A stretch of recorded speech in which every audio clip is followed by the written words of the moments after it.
Bonjour chers auditeurs de l'ODJ Média, notre chroniqueur invité, Mustapha Sohimi, partage son avis et sa réflexion, dans un article qu'il a intitulé « Retour sur la rue arabe », qu'on écoutera ensemble dans ce podcast. Notre politicien entame sa présentation du sujet en disant « La rue arabe, un matériau social brut, mal identifié, organique et informel, où la citoyenneté n'a pas sa place, où les clivages et les différenciations socio-professionnelles sont évacués, et où prévaut surtout autre chose, la colère protestataire. » Notre professeur présente son point de vue initial de cette manière. Israël-Hamas. Par-delà la dimension militaire prise depuis le 7 octobre dernier, avec son lot de victimes et de destructions, il faut parler des manifestations de soutien aux Palestiniens en cours dans le monde arabe, au Maghreb et dans d'autres latitudes asiatiques, européennes et américaines. Une mobilisation qui ressuscite la cause palestinienne. Elle a aussi placé de nouveau au premier plan la place et le rôle de ce que l'on appelle la rue arabe. Cette métaphore est devenue courante, mais ses contours ne sont pas d'une grande netteté, tant s'en faut. Pourquoi l'emploie-t-on ? Dans quel contexte ? Que dit-elle de son locuteur ? Pourquoi ne fait-on pas référence à la rue française, la rue européenne ou la rue asiatique ? À un premier niveau, cette formule de rue arabe renvoie à l'opinion publique arabe.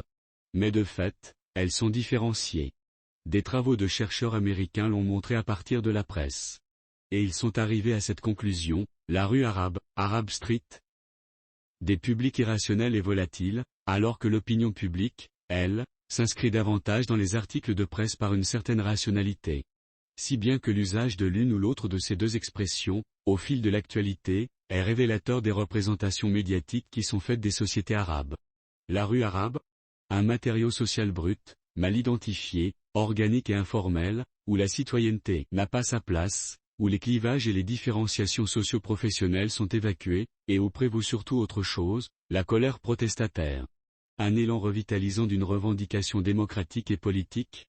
Pas vraiment. En tout cas, de la confusion culturaliste primaire, comme si l'on n'était pas éligible aux formes d'action de la démocratie occidentale. Cela dit, quelle définition de la rue peut-on de manière générale retenir, tant elle regarde des espaces réels ou symboliques différents ?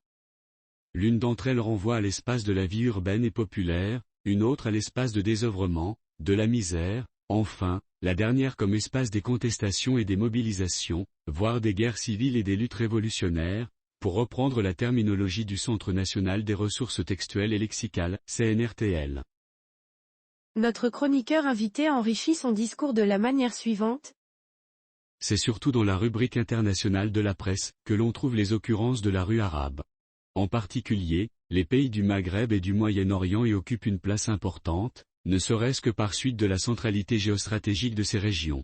Les actualités couvertes se distinguent par des situations de crise et de conflit, autant de contextes dans lesquels la rue arabe est citée à l'occasion et mise en cause. Le corpus d'une étude montre que cette expression n'émerge dans la presse occidentale que dans les années 90, qu'elle se banalise à partir des années 2001, attentat du 11 septembre 2001, et que le sentiment qu'elle traduit est celui de la colère. Le référent religieux de l'islam y a sa place, quand ce n'est pas d'ailleurs, l'islamisme. D'une certaine manière, la rue arabe n'est pas actrice, elle subit, elle réagit.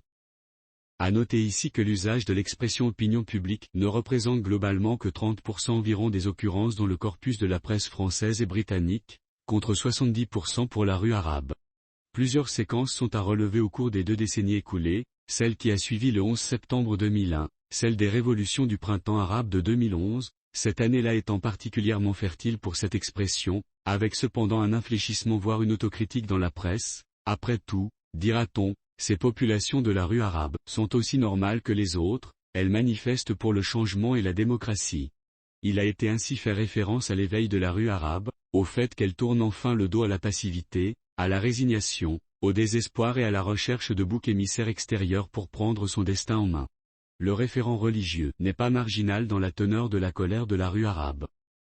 À la suite de la sortie du film virulent Innocence of Muslim, ou encore de l'autodafé du Coran à Stockholm ou ailleurs, la rue arabe devient la rue musulmane. Il faut y voir plus de radicalité sans doute à l'endroit d'un Occident chrétien, mais aussi la rémanence d'une dénonciation d'une islamophobie, dont l'expression a été, entre autres, le livre publié en 1989 par Salman Rushdie sur les versets sataniques. L'auteur conclut son article en ces mots. Dans la présente conjoncture, la rue arabe se prolonge à l'international, elle émigre même. L'on a vu les manifestations en faveur de la Palestine en Occident, 300 000 personnes à Londres, l'on a d'ailleurs parlé de rue pakistanaise. À Paris, à New York et dans les campus universitaires, la cause palestinienne, polarisée autour de la tragédie qui frappe les populations civiles de Gaza, est devenue le cadre et le vecteur de gestion et d'expression des émotions et de la colère des Arabes et des musulmans au nord. Les régimes politiques arabes ne peuvent que prendre en compte cette contrainte, œuvrer à un horizon politique vers un règlement de la question de la Palestine, à l'ordre du jour depuis 1948. Le Maroc s'y emploie depuis toujours. Sans surenchère, ni interférence, ni agenda caché. Rédigé par Mustapha Sohimi. Merci d'avoir écouté ce podcast de l'ODJ Média. N'hésitez surtout pas à nous suivre sur nos réseaux sociaux, Instagram, Facebook, TikTok, LinkedIn et Twitter. Alors, on se dit au prochain podcast de nos chroniqueurs invités, et à très bientôt.